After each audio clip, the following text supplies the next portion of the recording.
വഖഫ് ബോർഡിലെ അമുസ്ലിം നിയമന വിഷയത്തിൽ സർക്കാരിനെതിരെ ആഞ്ഞടിച്ചു പ്രതിപക്ഷം. സംഘപരിവാർ താൽപര്യത്തിനനുസരിച്ച് ഇതര മതസ്ഥരെ വഖഫ് ബോർഡിൽ തിരുകി കയറ്റാനാണ് സർക്കാർ ശ്രമിക്കുന്നത് എന്ന് പ്രതിപക്ഷ നേതാവ് പിണറായി വിജയൻ ആരോപിക്കുന്നു. ഹർജിക്കാർക്കൊപ്പം നിന്ന് സർക്കാർ ഒത്തുകളിച്ചുവെന്നും ന്യൂനപക്ഷങ്ങളെ വഞ്ചിച്ചുവെന്നും പിണറായി തുറന്നടിച്ചു. ഒരു ഗൗരവമായ വിഷയമാണ് സംസ്ഥാന വഖഫ് ബോർഡുമായി ബന്ധപ്പെട്ട് ഇപ്പോൾ ഉണ്ടായിട്ടുള്ളത്. ഹൈക്കോടതിയിൽ ഇതുമായി ബന്ധപ്പെട്ട് വന്ന ഒരു കേസ്, അതിൽ ഹർജിക്കാരോടൊപ്പം ചേർന്നുകൊണ്ട് ഒരു ഒത്തുകളിയാണ് സർക്കാരിൻ്റെ ഭാഗത്തുനിന്നുണ്ടായത്. ഈ മുസ്ലിം വിഭാഗങ്ങളുമായി ബന്ധപ്പെട്ടവരുടെ മാത്രം സംവിധാനമാണ് വഖഫ് ബോർഡ്. അതിൻ്റെ മാനേജ്മെൻറ്റിൽ അമുസ്ലിങ്ങളെ തിരികെ കയറ്റാനുള്ള ശ്രമമാണ് സംഘപരിവാർ നടത്തിയത്. ഇന്ന് മുസ്ലിമെതിരെയാണ് വന്നതെങ്കിൽ നാളെ മറ്റ് മതവിഭാഗങ്ങളുടെ കാര്യത്തിലും സ്വീകരിക്കുമെന്ന് തന്നെയാണ് കാണേണ്ടത്.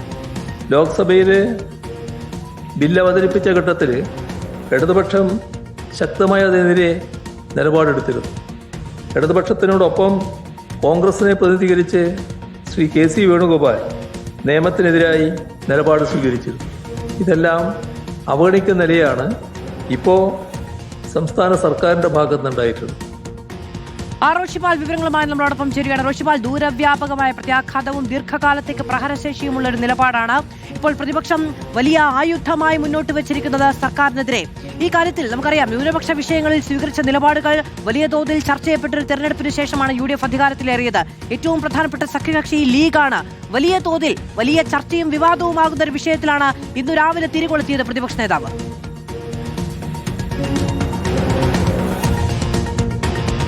മധു, വഖഫ് നിയമ ഭേദഗതിക്കെതിരെ പോലും UDF കനത്ത പ്രതിഷേധവുമായി രംഗത്തിറങ്ങിയതാണ്. അങ്ങനെ ഒരു കാലം അധികം മുമ്പല്ല കഴിഞ്ഞത്.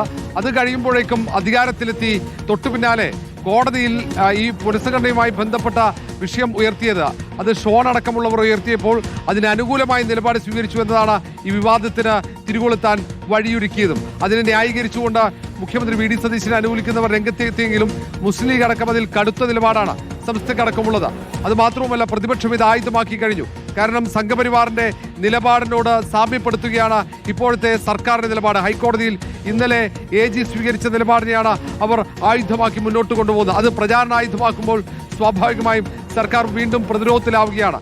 അതുകൊണ്ട് തന്നെ ഇനി വഖഫ് പുനഃസംഘടനയുമായി ബന്ധപ്പെട്ട തീരുമാനമെടുക്കുമ്പോൾ കരുതലോടെ മാത്രമായിരിക്കും തീരുമാനം.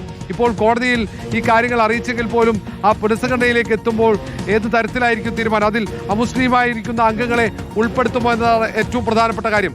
നിലവിൽ കേന്ദ്രം ആ നിയമ ഭേദഗതിയിലൂടെ വന്ന പുതിയ നിയമം അനുസരിച്ചാണെങ്കിൽ ആ നിയമത്തിനനുസരിച്ച് മുന്നോട്ട് പോകേണ്ടി വരും. കോടതിയിൽ അറിയിച്ചതിനനുസരിച്ച് പോകേണ്ടി വരും.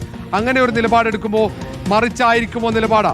ആ രണ്ടുപേരെ ഒഴിവാക്കി നേരത്തെ LDF സർക്കാരിന്റെ കാലത്ത് ഒഴിച്ചിട്ടതുപോലെ ഒഴിച്ചിടുമോ എന്നതടക്കം കാത്തിരുന്ന് കാണേണ്ടി വരും. ഏതായാലും CPM-ഉം പ്രതിപക്ഷവും ഈ വിഷയം ഉയർത്തി മുന്നോട്ട് കൊണ്ടുപോകും.